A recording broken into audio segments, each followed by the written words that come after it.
When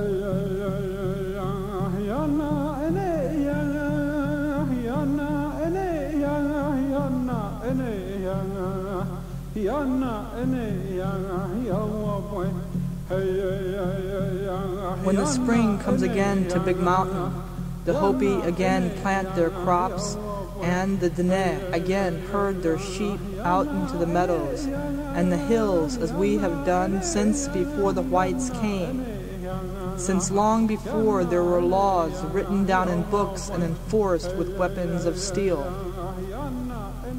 My grandmother told me that Big Mountain is a home of the one who created humans, where the wind breathes life into the air, where the tree of life was planted and is nurtured.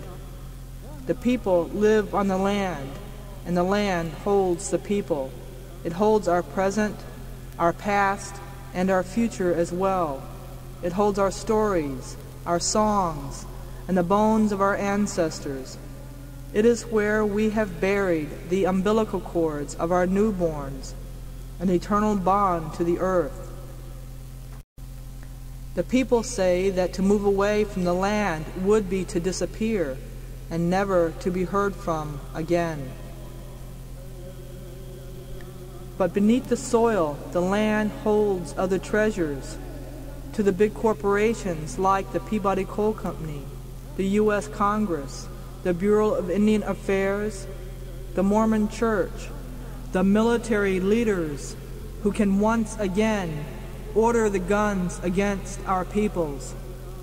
The Peabody Coal Company tears the skin from the land of the poor whites in Appalachia to strip for the treasure of coal. If they would do that to their own people, how much more eagerly would they do it to the land of the Indians?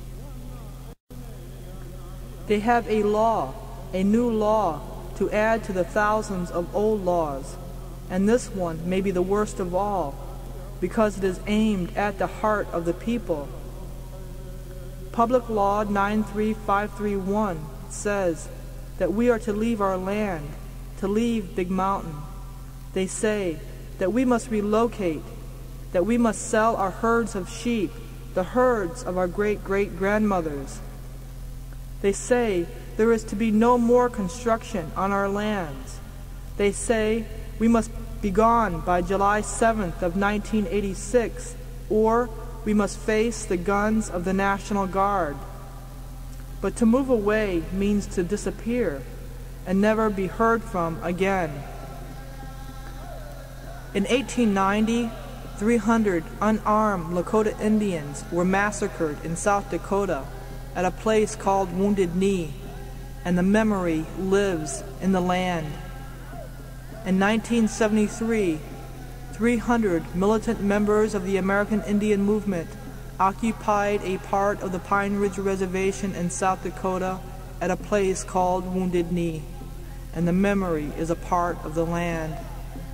The Cherokee in the Trail of Tears, the Cheyenne in the Long Walk, and the massacres on the Pahasapa and at Pine Bluff, the uprisings of Crazy Horse and of Sitting Bull, the countless thousands murdered with bullets, with smallpox blankets, with broken promises and broken treaties.